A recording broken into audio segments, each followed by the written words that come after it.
नाजरीन, जिस तरह हस्ब दस्तूर डॉक्टर मुर्तज़ा मुग़ल साहब हमारी दुनियावी सेहत के हवाले से सेहत के मशवरे देते हैं, तो अद्वियात के नाम बताते हैं।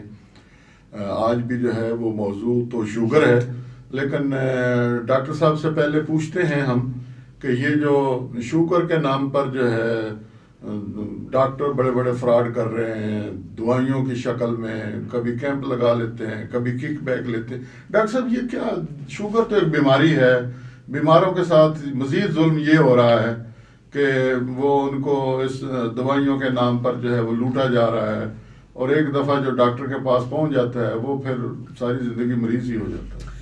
बहुत शुक्रिया। आज के मौजू से आपकी ये बात जो आपने अभी शुरू की, ये लगा खाती है, ये बड़ी मैच करती है।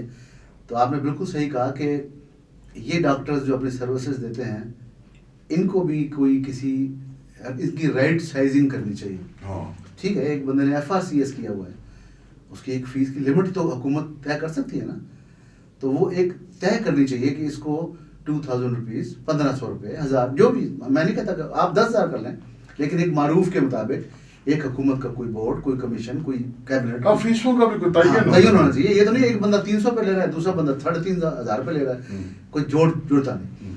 तो इस तरह की जो चीज़ है ये ब्लैक मेलिंग में आती है, क्योंकि मरीज जब डॉक्टर के हत्थे चढ़ता है तो डॉक्टर दरअसल, मैं तो समझता हूँ हमारा हमारा हमारा वालिद होता है, उसको बच्चों की तरह हमसे प्यार करना चाहिए, वो हमारा मसीहा होता है, और उसको अपनी आमदन, हलाल आमदन का भी ख्याल करना चाहिए, उसको आने वाले की कुछ जेब भी देखनी चाहिए।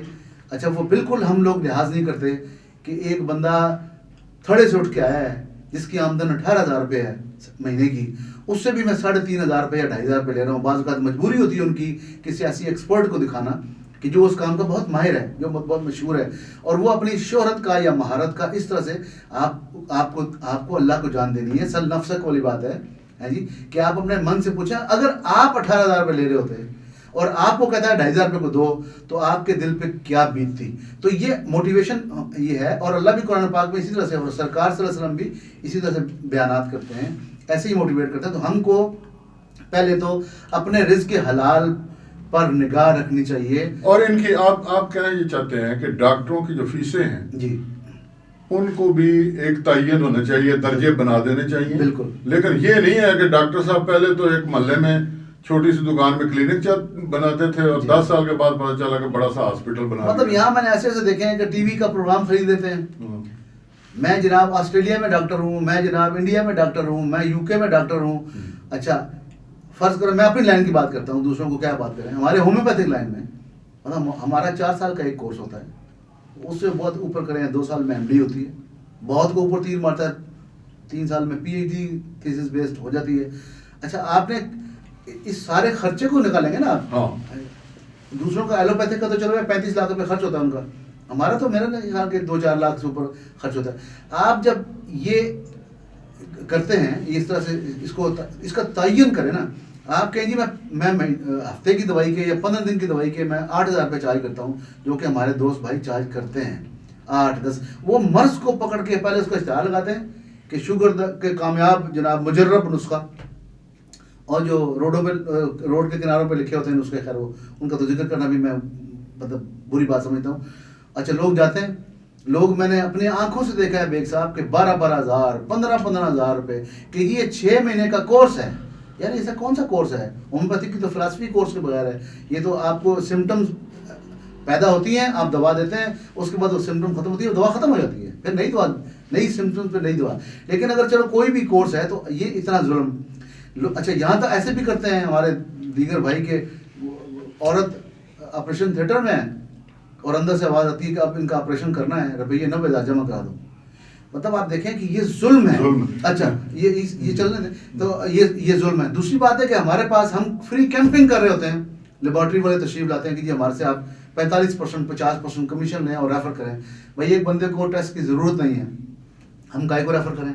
हमारे पास ये बड़े बड़े हॉस्पिटल्स वाले आते हैं। ये टेस्टों के ऊपर तो डॉक्टर साहब एक पूरी तफसीली बात होनी चाहिए। तो मैं चाहता हूं कि इसको आप जो है अगले में कर लें, लेकिन शुगर का हमें बता दें। आपको आप भी आज को मुजर्रब नुस्खा दें ना। नहीं, मैं तो नुस्खा बाकायदा लिख के दे रहा हूँ ना, मैं तो आपको बयान करके दे रहा हूँ कि आप बजाय दाएं बाएं जाने के, आप एक तो शुगर से डरे ना। डायबिटीज से डरे ना। अच्छा। ये वो तो कहते हैं कातिल है, और नहीं कातिल है, लेकिन मतलब कातिल तो 36 चीजें और भी हैं। हाँ। आप सबसे तो नहीं डरते, ये कुछ चीजें इसके बाकायदा इंटरनेशनल एक थ्योरी के ऊपर चल रहा होता है जी। 100 से नीचे होगा तो ये, ऊपर होगा तो ये हो जाएगा। आप नॉर्मल रेंज देखें, नॉर्मल रेंज क्या है, 120 आपकी बीएसएफ में फास्टिंग में होनी चाहिए, 150-60 तक आपकी रैंडम में होनी चाहिए। आप इत्मीनान से रहें, बिल्कुल आपने डाउन करके भी करने वाला, डाउन से शुगर डाउन हो जाए तो बंदा जल्दी मरता है बजाय ऊपर से। तो आप कंट्रोल रखें। आप वो क्या करें, आप देखें, मैं आपको बिल्कुल मुजर्रब नुस्खा बता रहा हूँ कि खाने में आप रोटी गंदम छोड़ दें। अच्छा। आप वो जौ और चने मिक्स कर लें, मकई जौ चने मिक्स कर लें, आप उसकी रोटी पकाएं। थोड़ी सी पकाने वाले को मुश्किल होगी, खाने वाले को भी शुरू में मुश्किल होगी, लेकिन ये ऐसा बेहतरीन नुस्खा है, आपको कुछ करने की जरूरत नहीं। डायरेक्ट चीनी छोड़ दें, फल से चीनी, फल कम खाएं। आप पूरा का पूरा तरबूज ना खा जाए ना, आप थोड़ा खाएं, जिस हिसाब से आपका मैदा एक्सेप्ट करता है, आपका लबलबा एक्सेप्ट करता है, वो खाएं। आप रोटी छोड़ दें, चावल छोड़ दें, चीनी छोड़ दें। आप जो मैंने बताया जौ और चने, इनका आटा बनवा लें, मकई का आटा बनवा लें, वो आप खाएं। आप बेकरी के आइटम्स छोड़ दें। आप ये तो एक खाने पीने का हो गया। अब आप बताएं, देखें कि वॉक लाजमी करें, 40 मिनट नॉर्मल वॉक लाजमन करें।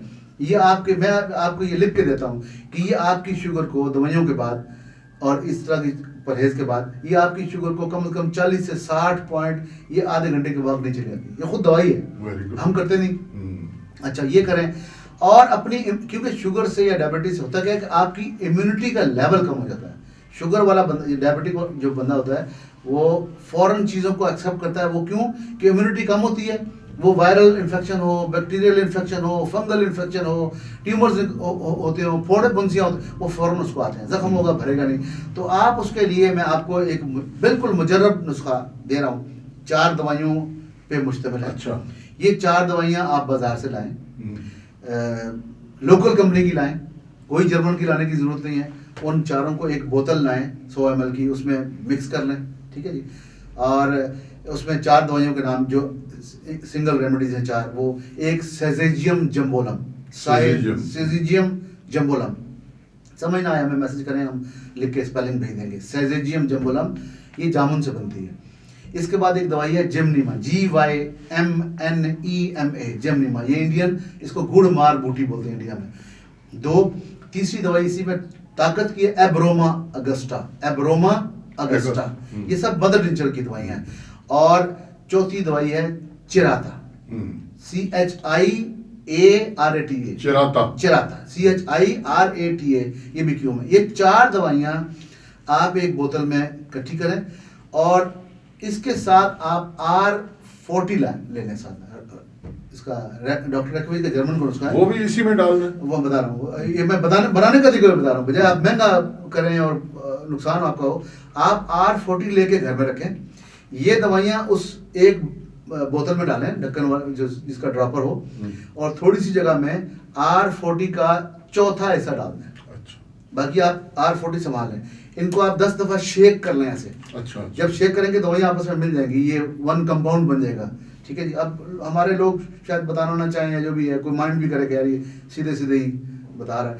तो मैं आपके नाजरीन का भला चाहता हूँ कि बजाय आप वो 20-20 कतरे खाएं R40 के, ये R40 आपको 2 महीने निकाल जाएगा इस तरह से।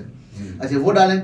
ये एक आपका नुस्खा बन गया। ये आप 1 महीना, 2 महीना, 3 महीना खाएं। जब आप ये क्या सुबह दोपहर शाम लें? सुबह दोपहर शाम, इसके ड्रॉप्स कितने लेने? 15 कतरे सुबह दोपहर शाम लें। पानी इसके साथ दबा के पिएं। ये आपकी मुख्तलिफ चीज़ों को, मुंह खुश्क होता है, ठीक है जी, उसमें दवाई इसके अंदर पड़ी हुई है, आर्सेन का मलबम। आपके किडनीज को साफ करने की दवाई लाइकोपोडियम, ये भी उसमें पड़ी हुई है। अच्छा, R40। अच्छा, जो आपको बार बार पेशाब लग जाते हैं शुगर में ना, बहुत ज़्यादा पेशाब होता है, उससे आपको कमजोरी लाग होती है, बेचैनी, चिड़चिड़ापन होता है, उसके लिए एक दवाई है यूरेनियम नाइट्रिकम 3x में, ये साथ लेके रख लें। जब कहीं वो हो तो आप वो, ये तो नुस्खा पक्का हो गया। वो साथ जब ज़्यादा पेशाब लग जाए, कमजोरी लाने वाले, तो आप यूरेनियम नाइट्रिकम 3x में सुबह दोपहर शाम चंद दिन खाने फिर छोड़ दें। इसी तरह से एक बायोकेमिक की सिंगल रेमेडी है जिसका नाम है नेट्रम सल्फ, 6x में, वो भी अपने पास रखें। और वो तो साथ ही खाते रहें लगातार, वो आपको इन्फेक्शन नहीं होने देगी, जहाँ भी कहीं कोई इन्फेक्शन होगा, कोई मसला होगा, तो वो उसको भी दूर करेगी, शुगर को भी ठीक करेगी, ठीक है जी, पेट के मामलात को भी ठीक करेगी। तो ये आप लाजमी रखें। और एक दवाई उसमें इंसुलिनम, खुद इंसुलिन से बनती है, इंसोलिनम यानी 1 ml, ये दवाई अपने पास रखें। और ये दवाई किसी से लेंगे तो वो आपको चंद पुड़ियाँ बना देगा, आप दवाई अपने पास रखें। ये हर 10 दिन बाद, 15 दिन बाद 2 कतरे जुबान पर टपका लें या 5 कतरे चम्मच डाल के पी लें। ये दवाई आपके लिए शायद 2 साल काफ़ी है। नाजरीन, आपके सामने स्क्रीन पर डॉक्टर मुर्तज़ा मुगल साहब का नंबर चल रहा है। इन दवाइयों के हवाले से अगर किसी किस्म की कोई दिक्कत परेशानी हो या समझने में मुश्किल पेश आ रही हो तो आप फ़ोन उठाइए और डॉक्टर मुर्तज़ा मुगल साहब से बात कर लीजिए। आखिर पे जाते जाते एक बार फिर कह रहा हूँ कि इस चैनल को सब्सक्राइब कीजिए। ये आपकी सेहत का ज़ामन है चैनल, और डॉक्टर मुर्तज़ा मुगल साहब आपको बग़ैर किसी मुआवजे के, बग़ैर किसी हिरस व लालच के ये चैनल आपको आपकी सेहत के हवाले से ज़रूरी अद्वियात जो है वो उनकी निशानदेही कर रहा है। अपना ख्याल रखिए। अल्लाह हाफ़िज़।